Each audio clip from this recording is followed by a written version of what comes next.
Parlavo dei mestieri a Trieste e non ho citato uno che forse è uno dei più belli, il mestiere del disoccupato. Sì, perché a Trieste è diventato un mestiere questo del disoccupato.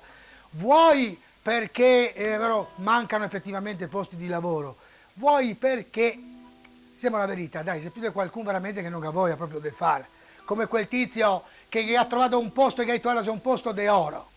Se deve fare il guardiano al cimitero, che poi è morto il guardiano del cimitero, l'altro giorno so se sono rimasto male, leggo sul giornale morto il guardiano del cimitero, semmai gli ha chiuso per lutto quel giorno. Ma comunque gli ha trovato un posto e gli ha detto guarda, se guardiano del cimitero ti sta soltanto dall'1 alle 4, non ti fa niente, se lavoro statale ti ciappi la paga sicura. Più di così, dici guarda, c'è un lavoretto guarda, speciale. Orpo dice, se non sai di lavorare mi piace sì, cioè, ti capirà.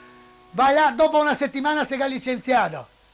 Allora se questo qua che lo aveva raccomandato, ti capisci? Guarda, mi pare impossibile. Ma come?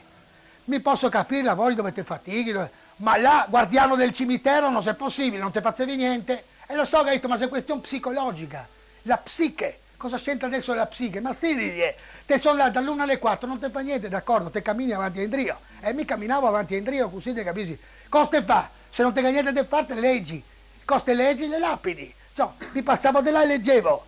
Qui riposa in pace Maria Rossi, madre esemplare, donna così. Vado più avanti, qui trova l'eterno riposo Alberghetti Giovanni, padre. Te va dall'altra parte di là, qui riposa Giovanni, te va dall'altra parte, qui riposa. Ma Dio povero, l'unico mona che lavora qua dentro sono Miglio. Non è possibile che se la licenziato tutti che riposano là dentro. E il problema invece del disoccupato, appunto, è quello che riguarda specialmente quei famosi disoccupati cosiddetti giovanili.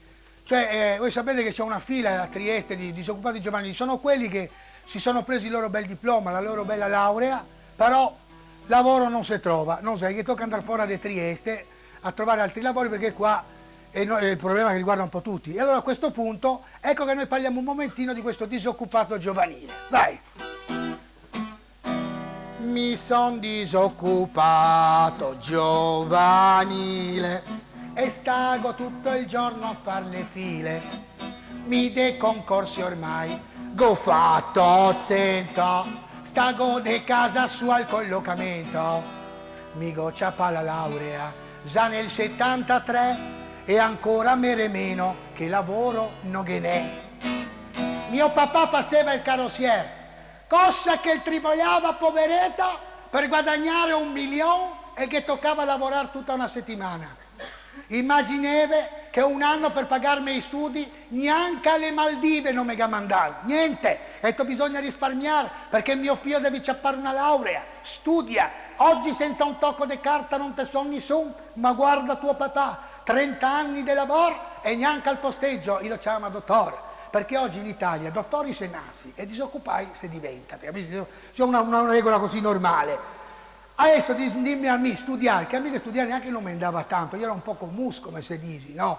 Te sa, quei che veniva il professore che là mi diceva chi era Dante e mi, l'inventore dell'olio d'oliva, bravo, 8, no, perché se mi dava 4, si riuniva il consiglio di classe e lo metteva sotto processo, perché oggi se è così.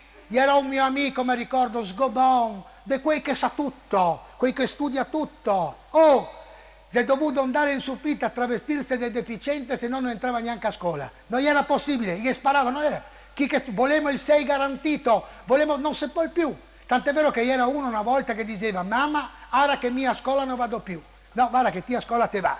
Ora mamma mi non vado più.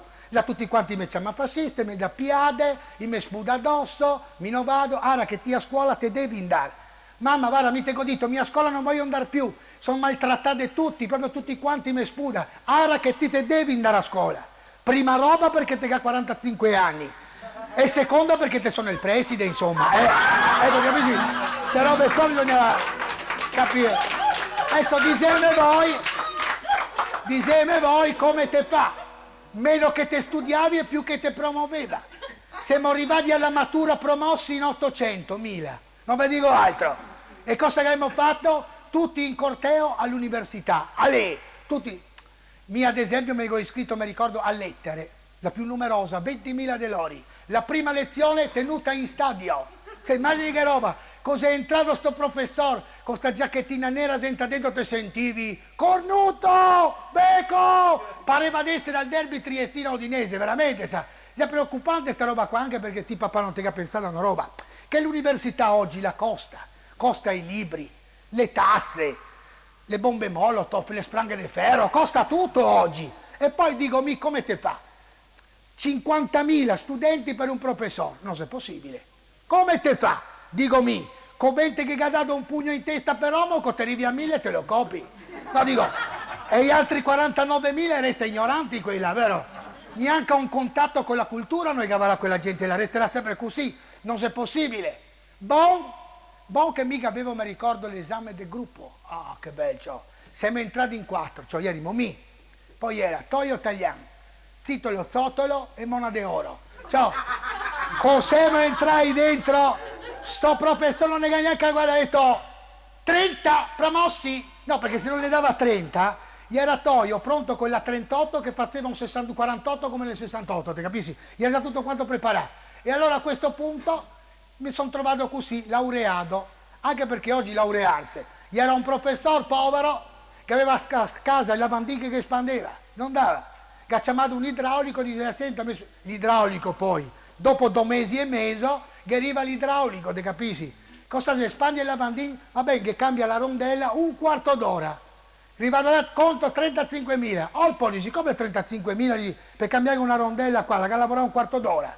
Cioè, queste sono le tariffe, la sa. Come tariffe? Ma la si rendi conto che mi professore universitario guadagno 10 volte meno di lei?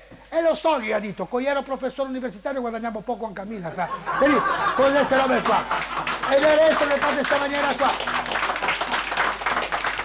Adesso mi trovo laureato in lettere. Che lavoro posso farmi con la laurea in lettere? È il posting, ecco, è il posting. Sai che voleria saper leggere, capisci? E mista specializzazione non l'ho ancora ciappata. Può darsi che in seguito, ovvero con gli studi, figurati che la tesi di laurea lei era storico-politico-religiosa. Papa Eron dei Papi Eroni ho fatto, sì, mi ricordo che era 30 e lode pubblicazione su Topolino che ha fatto alla fine. Eccote qua, che si ritrovi disoccupato senza una lira in scarsella. E cosa te fa? Niente, ti tocca andare magari a fare qualche posteggio abusivo, qualche roba, te se metti là, con via le macchine, un berrettino in testa per guadagnare la flichetta. La vegni, tutto sottosterzo a destra. Che dottore, collega, la vegni. Mi son disoccupato giovanile. La la la la la la la la la.